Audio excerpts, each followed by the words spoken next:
Supriya Sule, she needs no introduction, at least in Bombay. She's a leader of the Nationalist Congress Party. She's a member of parliament from Baramati.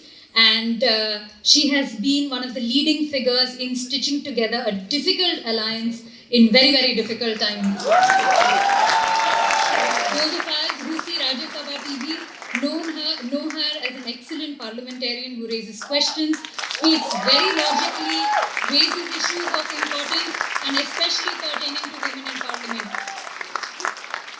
Her presence here is particularly heartening because it is a testimony to the fact that those in power in Maharashtra state are standing with the protesters against CAA today. Thank you, ma'am. Good evening. I'm a huge fan of Comrade Sitaram Yechury ji, so it's an honor for me to be here today. One of the best parliamentarians, somebody we all looked up to. And when he spoke in Rajya Sabha, all of us in Lok Sabha rushed to the galleries to see what he was saying.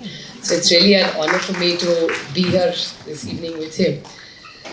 Comrade Daude is an absolute go-getter, and I think we all idolize. We may have our differences with them, but we still are friends of democracy, and that's what really brings us together. So I think I'm really happy and thankful to Mumbai Collective to this for me.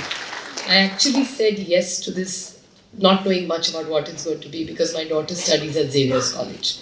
And her professor reached out to me and said, you have to do this. I said, my daughter's leaving the college in 2 months, I better say yes very quickly. And then he absolutely lured me by telling me that Comrade Sitaram Yechury was going to be there. So the yes came even faster after that.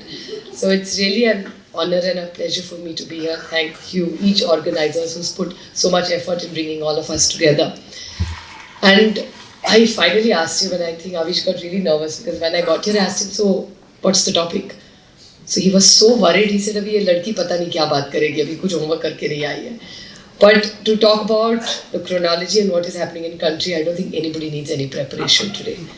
Because I think if you ask me, India's going through one of, at least in my lifetime or whatever politics I have seen, it's a very difficult time or a different time, I would say, where all of us are uneasy.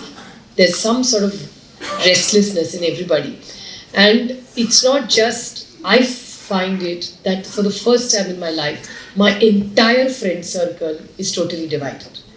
It's my school group, my college group, my cousins group, all the friend circles that I have, and this thing called, as we call it, Brahmadev, which is WhatsApp, it rules our lives. So, because people believe, if I tell you something, and you say, no, I read something different on WhatsApp ka message. You don't believe humans, but you believe WhatsApp. So, we all have WhatsApp groups, and there's extreme stands people are taking. I'll give you a small example. We had a small protest in Lok Sabha day before yesterday at 9:30 in the morning. It was all-party meeting, and I said, chalo yaar, since we're all standing here, let's do a Facebook Live. So I just did like a 10-minute Facebook Live, and I was then checking what were the comments. You won't believe the first 300 comments was, I support CAA. So obviously there was this whole entourage waiting for me to go anti-CAA and then to hammer us by saying we want it. So obviously there's an army waiting to shoot. And shooting is fashionable in Delhi right now. You don't know who's talking about it. So I now wear a little bit of a helmet in Delhi because I don't know whose bullet I will get by even default what it is. So these are things and statements which are really not cool. And when I joined politics, I remember a very dear friend of mine telling me, he said, Supriya, he is as old as me, and we both almost joined politics and more or less at the same time. And he was telling me something about caste system in India. And I said, I'm not interested in this caste system. Let it only be performance oriented. And he told me, if you want to survive in politics, you don't learn the caste system, you will never survive in Indian politics. I'm telling you this right now. And I had a huge argument with him. And then, we went on. And I used to think that 4 or 5 years ago, that we are all getting trapped in all this. And then Mr. Modi's 2014 speeches came. And then he was only talking about performance, and the whole country was swayed. And as I call him, I said, he's Teflon, nothing touches him. Even if it comes near him, he will say, I never said NRC. It's Mr. Shah who said NRC, if at all. He still not said it. But because I was in Parliament And I did speak against it in Parliament. And I remember Amit Shah ji, he sits right, absolutely. He sits on the first row, I sit on the second row. I have absolute eye contact with him when I talk to him. And it was a little intimidating in the beginning, but you know, after you start seeing, even if you see Amitabh Bachchan every day, then you stop getting intimidated. So first when I used to see Amit Shah, I used to actually feel, and I know this is trending, on Twitter Live, so this is going to reach his office, so tomorrow he's not going to talk to me anyway. But you know, when I first did see, it was intimidating, I must admit, because I used to see this man, you've heard such things about him, you're not sure, he's not one of those warm leaders that you think you can get to know. And then the more I saw of him, the more I saw him at absolute close quarters. This is not such a big deal, yeah? क्या कर लेगा, थोड़ा सा डरा लेता है, but I'm a Bombay girl, मैं नहीं किसी से डरती, so it's okay. You know? So, I'm not disrespectful. I just don't want to be disrespectful. We can have difference of opinions. So, but you don't have to be disrespectful to anybody. I think the beauty of at least the culture that I grew up in Mumbai, and Comrade Dawade will agree, that the entire Maharashtra politics is about we will argue the whole day, but beyond that, we have personal relationships.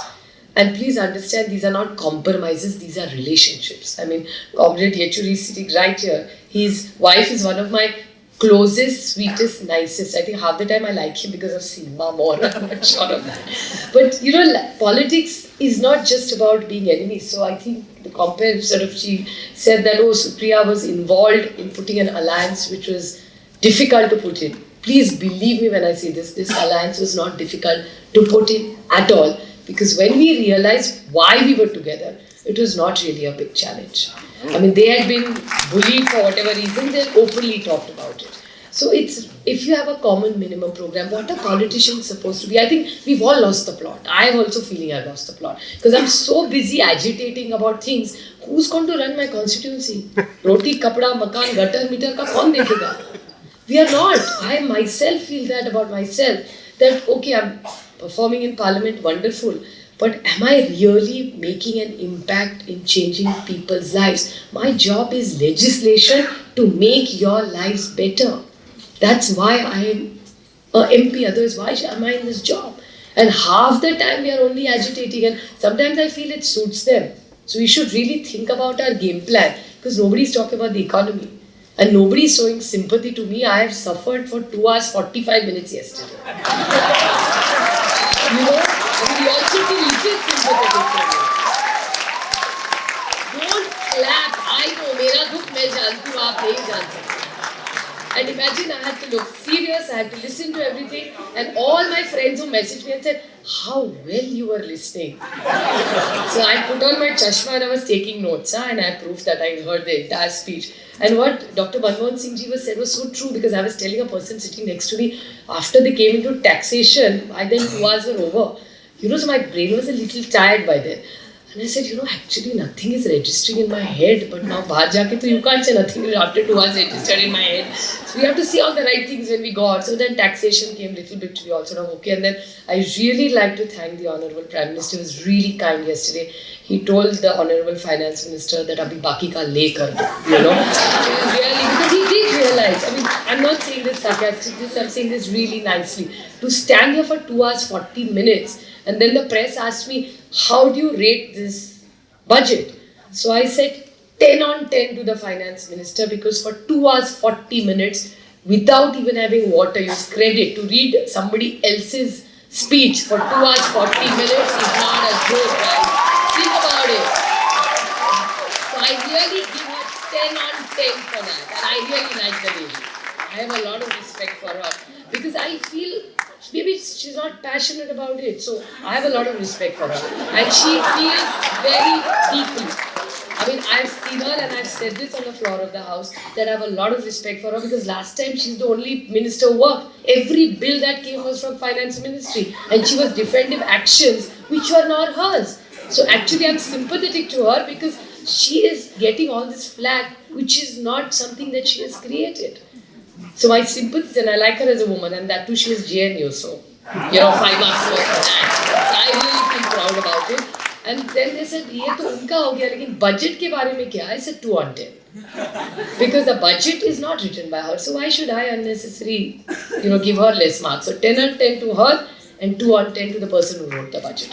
So I think this is, and what worries me is we are leaving the core subjects aside. I still feel myself like, what do I want to raise in Parliament? Of course I want to raise all your rights, but at the same time I do want to raise the issue of 15,000 crores of GST which Maharashtra hasn't got.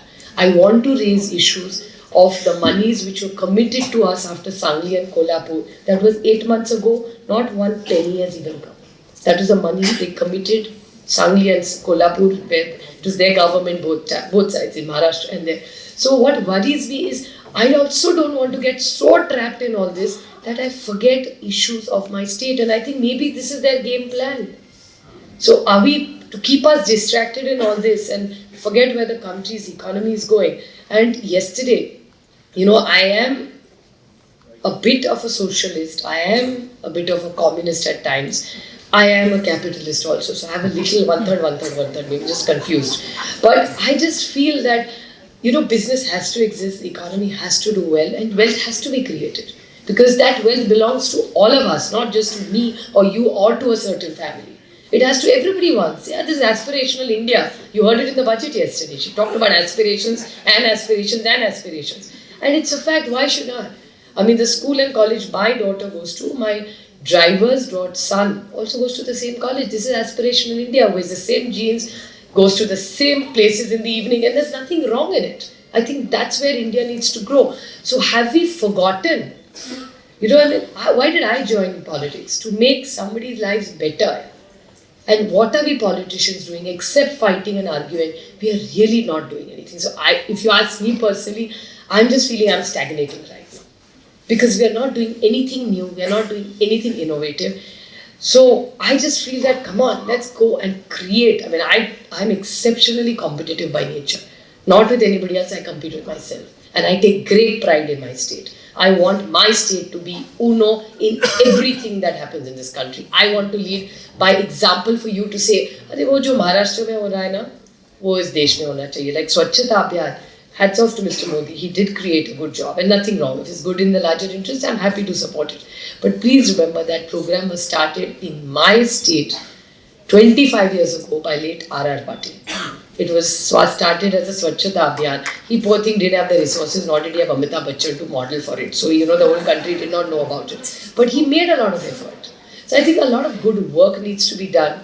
Politics is about arguing 50%. We can sit. And this whole thing of tolerance and intolerance, I have objection. I don't tolerate people. Yeah, I like people. Why do we have to say this whole debate of intolerance that, oh my God, we've become an intolerant society? So I think we also as a society need to introspect of where we are standing. I think we've all become overreactive. It's them versus us. And every time it's them versus us, why do we have to be vertically divided? Even movies are getting divided. There are people who are telling me, oh, you should see this movie and not that movie because this is the section of society which is supporting this. Come on, yeah, it's a free medium. And everybody's scared of saying things. People don't want to put their finger into anything. I say, छोड़ो यार, ED का notice आ जाएगा. अरे क्या कर लेगा? ED का ही notice भेजेगा. उससे ज़्यादा क्या कर लेगा? I mean, I think this fear that we are all living through is either self-created or what I don't know. And I myself feel terrible, and I blame a lot of my friends from the media, especially the electronic media, because I keep telling them, y'all keep stirring the pot for no reason sometimes. Making irrelevant issues into relevant issues. So I think we really as a society need to decide what we want to do. And it is a liberal, Maharashtra is so liberal, and I take pride in being liberal about it. And like just 2 days ago, the entire LGBT team wanted to have a big dharna outside, and they wanted to have a big morsha, they wanted to do a big walk. And the Home Ministry requested, because they said, I said, I'm going to leave it. I was not going to leave, I was going to be in the budget. I didn't know it was 2 hours 45 minutes. Otherwise it would have been better off here than there. But they turned around and said, I said, no, you have to give them permission. Yeah, why should you not give them permission to do it? It's a liberal society, you can do what you want. And they said, no, the only reason we don't want it is because let them be in one place to agitate, but not go into something because of the situation India is. So clearly today, India, there is an unrest in India. People are scared. The police are on the edge. this is not the India that I was brought up in. I was brought up in a very liberal India, which was modern. You could say what you want. And I think there's just too much negative manifestation. There's too much negativity. And it actually is bothering me. And I think all of us need to know what to do. Just by agitating, our problems are not going to get solved. Till that 303 doesn't break, nothing is going to happen. Because their whole thing is that you can do what you want. I call this government, there is no incoming, there's only outgoing. They talk to you when they want to communicate. There is nothing this government replies to, nothing. Even in parliament, we may be all very good parliamentarians sitting there, but it's absolutely of no consequence if you ask me. So I think we need to take this to the people. There are a lot of people who believe that CA, NRC is about the Hindu and the Muslims. Anybody realizes it's nothing to do with your community. It is only going to hurt the poor in this country and nobody else. And I think that's the agenda we have to drive to the people. It's not. I mean, I told all my friends that the Adivasis, the Banjaras, the VJNTs, where are they going to get the documents from? It's only against the poor, and the faster we explain it to our so-called intelligent friends who we all meet in the evening and argue and debate. Because most of my friends are, as I tease them, Ek hi bhul kamal ka phool. They're all voting for them. And these are all my friends. For the reason that they tell me, they say, no, efficiency, performance. Where is the performance? And the index and the numbers, the jugglery of the numbers, it's unreal. And with such confidence they throw at you that they intimidate you. And I think the day we decide not to get intimidated, that's going to change this country. And I think we need a modern India. Governance has to be what the politicians can have view, but 50% of debates and 50% you have to perform to make people's lives better. Let it be a liberal society, but at the same time, performance is something we've all put behind. And I'm telling you, I am so concerned that we're going to get so trapped in all this and this country is going to go way back. Because now if you notice, one more thing which they did in the budget, which has nothing to do with the budget, is changing the age of marriage. What has that got to do with the budget? When she said it, my friend Kani Modi sits next to me. She says, what do you think, 18 to 21? I said, don't get distracted. I said, they're only bringing, what is a budget got to do with at what age? That is a social justice or women and power department. Nothing to do with the budget. So, this is how they take you on a spin. And I saw 3 channels last night discussing not the budget, but discussing whether the age should be 18 or 21. I mean, think about it. Is this anything to do with the budget? Zero. It's like the economics department talking about geography. I mean, let's not mix oranges and peaches, and this is exactly what they do, and this is how they play the game. You have to bring this government back on track. And that's what I'm going to say in my budget, that yes, please make it 21, but let Smriti Irani bring that issue. This is not Nirmala Sitharaman's issue. Please, each department has to do what their core competence is. I've become a full-time Neta. I was only given 10 minutes. Once I get the mic, I don't know how to stop. It's a big problem. And I just looked at you and I realized you need to speak longer than I, but absolutely, I hope we get some question asked. It's a pleasure seeing a completely different audience. I don't get this audience to speak normally. I either get my parliamentarians or I get Mazur Kesan and all, they are willing to listen. I think you people of Mumbai need to come out. We need to have more debates. We need you all to be more active. And before I finish, I want to give you one commitment, since a lot of you are from Mumbai University. Please be rest assured, one promise I want to make to this city, that our government is going to change the face of Mumbai University. It's going to be modern, it's going to be liberal, and it's going to be open to all. Anybody wants to say anything. And please say some things against us also. It doesn't mean because we are in government, we are doing everything right. We will also make mistakes. We need feedback from you. We are going to change this entire complex. You will hear it in the budget also. We are committed, because I feel that this whole, in the budget they talked about World Heritage Sites. Mumbai is the only city which has 5 World Heritage Sites, and they did not take Mumbai yesterday. And I'm going to write to the Prime Minister that you have taken 5 sites. One is in Gujarat, ek to Mumbai ko de do yaar. The biggest contributors to the budget is us. So I think we deserve it, some recognition for it. So I think Mumbai University is something we are going to go. I hope that God willing, inshallah, we will have this next session not at YP Chavan Center but at Mumbai University next year, and I would on behalf of them like to invite you to come, because that's a beautiful hall which right now is not given. I'm going to put everything that I can, and this kind of debates need to happen in the Mumbai University complex every Saturday, Sunday. We want footfalls to come. Let people come. You can play music there, you can sing there, you can have a coffee there, you can think there. Let's have something, and I want you all to give me feedback as how we can use that space for the betterment of the city. Thank you.